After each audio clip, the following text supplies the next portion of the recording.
有冇搞錯？咁啊，今日咧都要同大家講一下，美國人點解係因乜嘢原因，有乜嘢因由，一定要提高呢個關稅，一定要搞呢個對等關稅嘅問題啊！咁啊，其實我哋講啊，係最重要嘅三個原因啊。第一，其實咧係全球化。係過去呢幾廿年嘅全球化，對美國嚟講係一個最失敗嘅系統，世界嘅系統啊！佢俾美國帶嚟嘅好嚴重嘅後果咧，係有四個嘅，包括大量嘅錢財富轉移由美國轉咗出去。第二，美國經濟就當然放緩啦嚇，跟住咧。先進技術全部走晒，即係變成美國好多方面係開始落後嘅。我哋唔係講即係Internet 或者係半導體，而係講好多其他方面，包括好多製造業啊。咁啊，另外啊嘅影響都好明顯嘅。美國人健康好差，健康壽命係短嘅。咁啊，呢個係因為你嘅錢唔夠，呢個醫療嘅問題啊。當然呢啲我哋講醫療咧，係可能係同呢個美國醫療嘅本身嘅系統有問題啦。但係呢個唔係最重要，最重要係而家呢個美國人會將呢個問題咧係講到係錢比較少嘅問題嚇。咁啊，第二咧大嘅問題即係變成啊美國嘅巨額嘅貿易逆差啊！佢一定要搞呢個自由貿易，一定要變成一個平衡嘅貿易啊！其實呢樣嘢其實大家都可以理解啊。兩個人做生意，我哋兩個做生意，永遠都係你賺錢我蝕錢嘅。我會唔會永遠同你做生意咧？一定唔會嘅，一定到某一個階段一定會停止嘅啊！一係我破產，一係我發現咗，唔同你做咯，同另外做咯，我呢個生意我完全蝕錢嘅，我越做我越窮，咁我點解要做呢樣嘢咧？係咪？呢個好簡單嘅，所以呢個係第三個最大嘅一個原因啊，就係佢呢個加稅啊，即係美國要加呢個稅啊，一個最重要嘅一個原因就係佢要增加能源嘅供應啊，佢要抑制通貨膨脹，因為之前講嘅呢幾個大嘅結果後果，直接表達嘅喺普通人嗰度對佢哋生活嘅影響，其實就係通貨膨脹。通貨膨脹對於冇錢人嚟講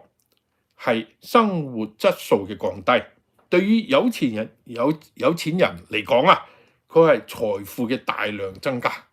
嚇。呢個所以美國嘅未來嘅呢一種貧富繼續越嚟越懸殊嘅呢個政策係冇可能繼續咁樣落去嘅。咁大家知道佢美國特朗普有個顧問叫萊特希澤，萊特希澤咧即係。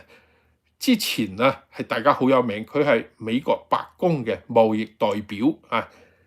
特朗普總統上一次做總統嗰時嘅，佢嘅貿易代表，佢係主持對中國貿易談判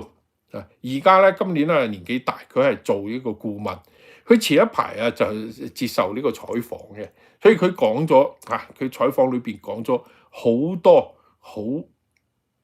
重要嘅一啲信息啊。佢話美國對國際上邊大量資金出去投資，佢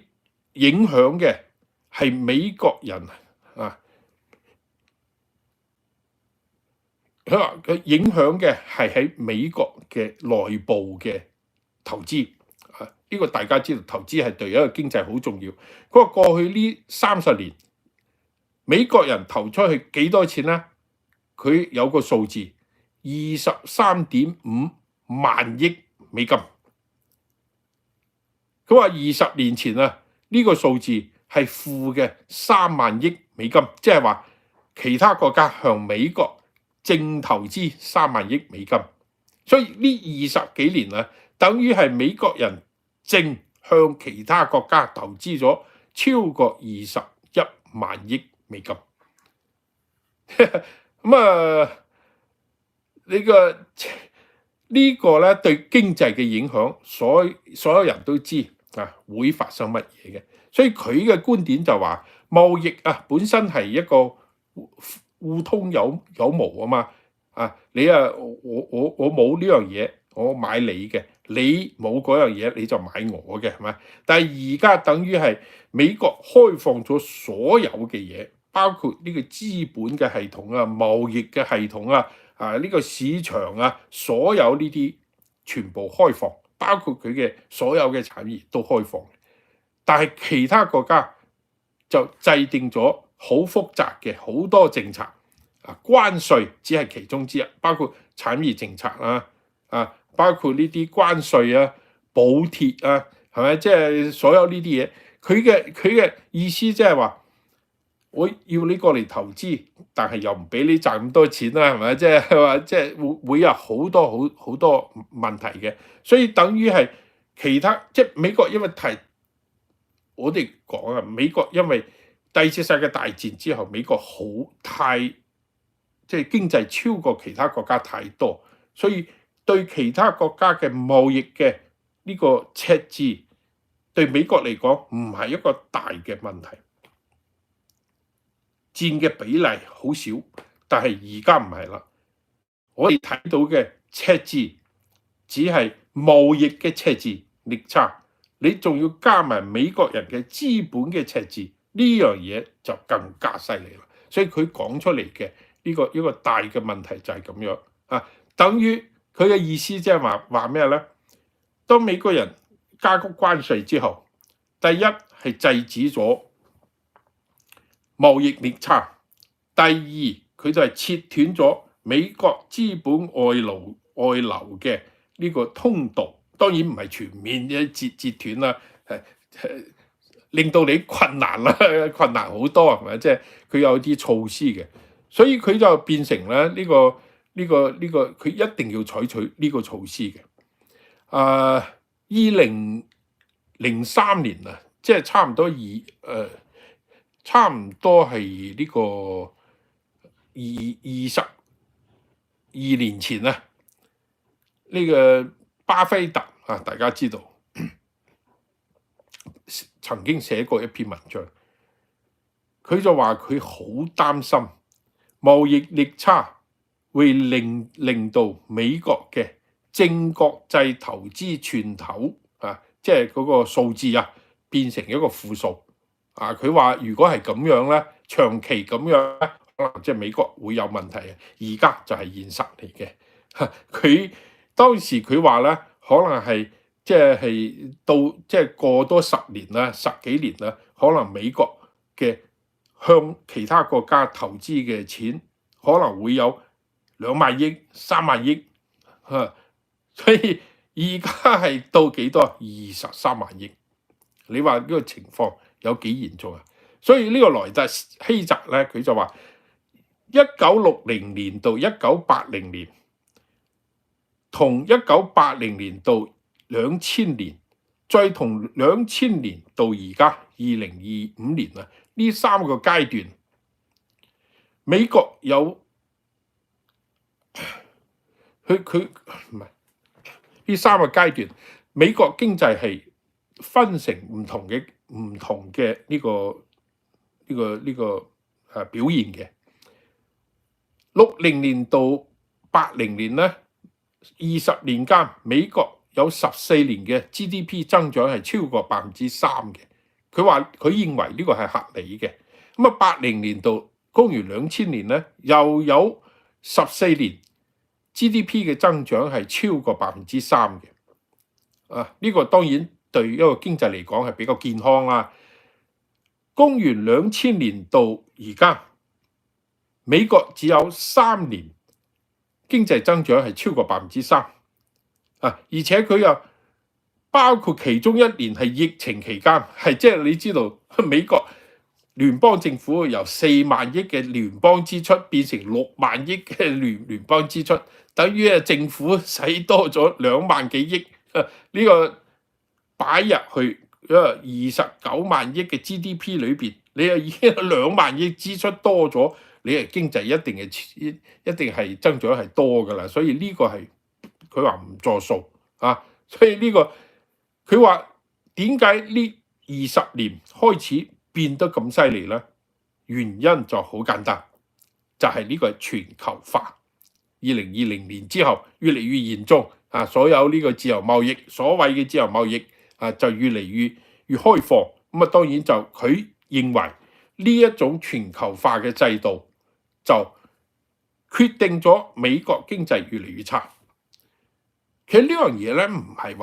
係話即係香港人不嬲都知嘅啦。香港人從嚟都講一句説話，叫做水向低處流咪只要你將個掣拉開佢，水佢自己一定流向低嘅地方。其實錢都係佢一定流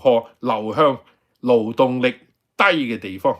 呢個價格低嘅地方，地價低嘅地方，物價低嘅地方，佢去嗰度投資呢個係一定係咁樣嘅。所以呢個係其中一個原因。萊特希澤又講另外一個，佢話另外一個比較嚴重嘅問題佢話呢個美國嘅創新，以前咧美國係好犀利嘅創新，永遠係行喺前邊嘅。佢有 internet 嗰時咧，香港都好絕大部分人聽都未聽過乜嘢叫做 internet 嘅，係咪？1994年、95年嗰時，邊個香港人知道 internet 差唔多去到96年、97年，大部分人可能先聽過。嗰時手機一個 cell phone 都係mobile phone 都係一個新嘢嚟嘅，係咪？即係邊度有 internet 呢樣嘢咧？咪但係而家美國呢邊有咩新技術，其實其他地方已經聽過，已經知道咗啦。所以佢嘅意思佢講嘅意思就話呢個其實係美國嘅技術創新，而唔係美國本地製造，係變成美國人變成係一個實驗室諗咗橋出嚟，跟住攞去其他國家嚟生產譬如話蘋果，譬如話 Tesla， 係咪？全部都係其他地方。當然你就將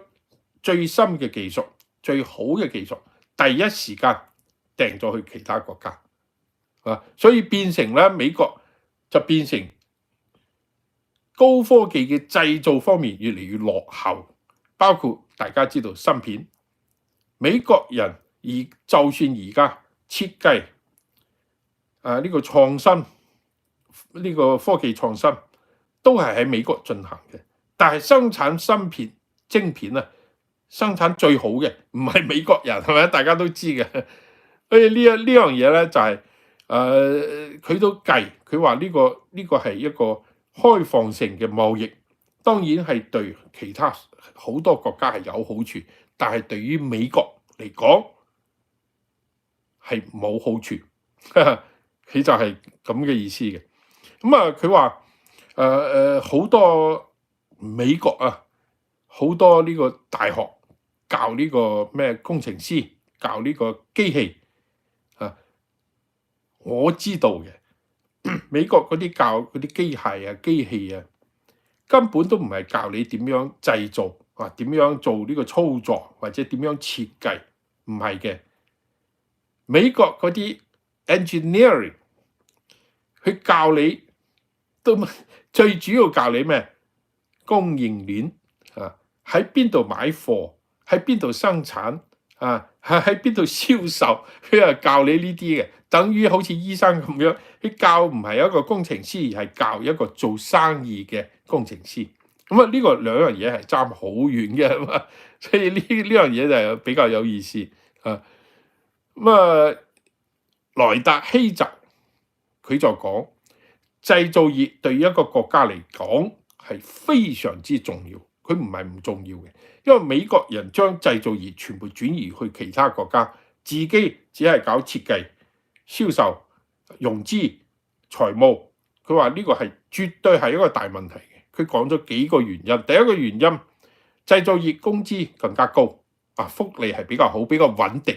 比較穩定。第二咧，佢話美國以前嘅製造業用咗80%嘅美國嘅工程師，係呢個佢哋所有私人公司投資喺研發製造業嘅研發，佢話係比例係非常之高。去增加製造業增加一個工作崗位，佢會其他相關嘅崗位就業會多8到9個。你呢個係，譬如話你一個人喺波音公司做嘢，喺出邊可能就對其他嘅文員啦，包括賣咖啡即係其他會增加咁多，即係比較有意思啦。另外一個佢話美國係需要製造業嚟刺激呢個創新，佢需要製造業嚟保護呢個國家，因為如果冇呢個製造業，當然就呢個國家嘅安全其實係有好大問題嘅。譬如話，我哋睇到而家電池，電池大部分喺中國產嘅，咁你而家可能即係未來你就開始有問題啦。譬如再舉一個例子，造船，而家中國造船超過美國，能力超過美國100幾倍。咁你如果有戰爭嗰時，你做軍艦你都係唔同㗎，係咪？所以佢當然佢話呢個，所以未來美國政府一定要將重點擺喺製造業，將製造業全部拉翻嚟美國。佢當然萊特希澤咧講呢個全球化對其他國家當然係好啦，但係對美國佢話有災難性嘅後果，其中一個就係導致美國工人階級生活質量嚴重惡化。大家都知道美國東北部係人口最密集嘅地方，我哋講東北部包括呢個Pennsylvania 開始係咪？即係 Illinois 跟住 Wisconsin 呢個咩呢啲好多呢啲州，以前係美國製造業嘅中心。其實都係全世界製造業嘅中心，包括汽車好多其他嘅製造，全部都喺嗰度。而家全部走晒，所以嗰度嘅人變成人工變少啦。所以佢哋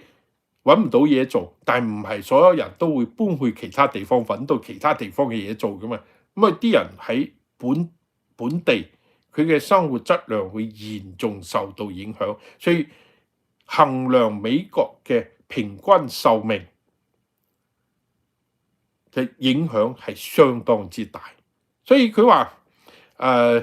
即係大家知道，可能係美國係發達國家裏邊人均壽命最低嘅一個國家嚟嘅，比中國高唔到2年都係79歲。所以呢個佢話以前喺呢個80年代之前美國2/3嘅工人，製造業嘅工人，佢只係有高中嘅學歷，即係 high school graduate。佢話呢啲人呢係美國嘅一個根本係一個主體嚟嘅，但係呢一班人失去咗工作之後，佢哋嘅人工呢20幾年係完全冇增長，因為佢哋情緒受到打擊飲酒啦、毒品自殺率呢個上升佢話成個呢個階層，美國以前製造業呢個階層平均壽命短咗8年，當然就影響全國㗎啦。呢個係呢個最大嘅問題，所以佢話呢個特朗普由35歲開始佢而家70幾歲，即係差唔多30幾40年之前佢喺一啲新聞嘅一啲採訪裏邊，佢就講呢個問題。佢話真係你好難你即係你要佩服呢個人咧。雖然佢係一個商人、有錢人，而且係年青嘅一個商人，佢就已經睇到呢啲社會嘅問題啊，佢已經擔心呢啲社會問題嘅啊，所以佢講呢一種嘅貿易政策，佢話我哋嘅工業、我哋嘅工廠、我哋嘅工人一定會出大問題，因為唔係因為我哋嘅工廠唔得，唔係因為我哋嘅工人唔得，而係因為呢個系統，貿易嘅系統太大問題。嗰個時間佢就話要改。當然嗰時佢係 nobody 啊嘛，係咪？你係就算你係一個百萬富翁，係億萬富翁，你喺美國你都係 nobody 啊，係咪？但係佢而家做總統啦，即係佢變成一個 somebody 啦，係咪？一個好重要嘅一個 somebody。咁啊，當然佢就開始做呢樣嘢，即係説明呢個人咧睇問題或者堅持咧有一個好長性嘅一個跨度啊，所以呢樣嘢係好難得嘅。當然佢呢個萊特希澤佢就講啊，佢話呢個而家其實係撳咗美國一個 reset button， 即係好似電腦死機啊，你點算啊？3機再開可以解決好多問題，可以解決好多問題。所以佢呢個 reset 其實就係關稅，佢要用關稅呢一種工具，呢樣嘢嚟解決美國過去20-30年面對嘅最大嘅問題，就係呢個貿易不公平嘅問題。所以而家呢個講啊，佢話係完全對等關稅，即係你收我幾多，我收你幾多。但係因為我比你大，所以我俾個折扣你啊！你睇我幾好係咪啊？你收我30%，我收你15%，得一半啊！就咁，即係佢咁講啦，係咪？所以佢話，如果真係美國有個平衡嘅貿易，佢話美國起碼多1萬億美元嘅 GDP。佢話呢個係大部分喺製造業，大部分喺工人嗰度，呢個咧就會對美國嘅社會有一個好大嘅幫助。佢話呢個係特朗普想做嘅嘢。另外一樣嘢咧，大家都最擔心嘅即係美國好多人擔心關稅會唔會導致好多即係通脹或者啲價格啦會升。佢認為咧，萊特希澤佢作為一個貿易代表佢經濟學家，佢認為有一啲會升，但係有好多唔會升，因為通脹係一個系統嘅一樣嘢嚟嘅。如果你話一件衫貴條褲，但係平咗啦，呢啲咧唔叫做通脹，即係有啲嘢貴，有啲嘢平，唔叫做通脹所以問題係呢個關稅係唔係一個系統性嘅會推高物品嘅價格？佢認為根本嘅原因，通脹嘅根本原因，物價上升嘅根本原因唔係關稅，而係發咗太多嘅貨幣。因為發咗太多貨幣之後，所有嘢都會升價當然我哋知道通貨膨脹呢個中文嘅詞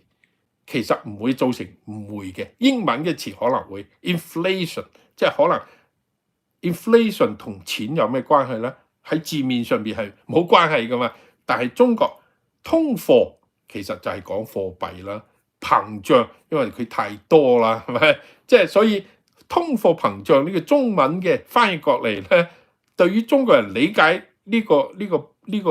inflation 嘅呢個原因同埋呢個根本嘅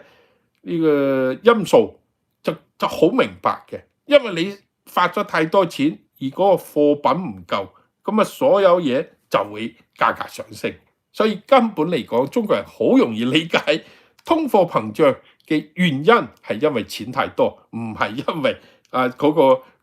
物品自己去升價，唔係呢個原因。所以佢嘅意思即係話咩咧？貨幣決定咗係一個系統性嘅導致物價上升嘅原因，而唔係關稅。所以而家好多人話關稅會呢個導致通貨膨脹啊，乜乜物物啊，呢個好多經濟學家都唔會認同呢個，但係會推高某一啲產品嘅物價，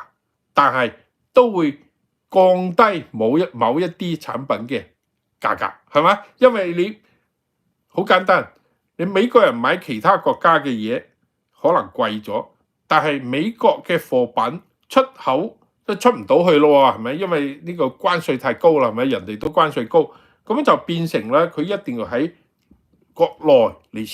銷售，咁就變成國內銷售嘅總量就多咗，咁多咗咁就降價啦，係咪啫？即係等於係，所以關稅唔係一個系統性嘅推高物價嘅呢個因素，就係佢嘅呢個咁嘅意思啊。所以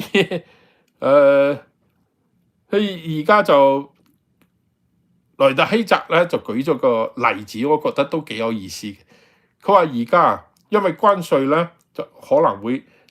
即係而家美國面對嘅問題，所以而家有好多唔同嘅經濟學家就提出嚟啦，應該點樣做咧？有人就建議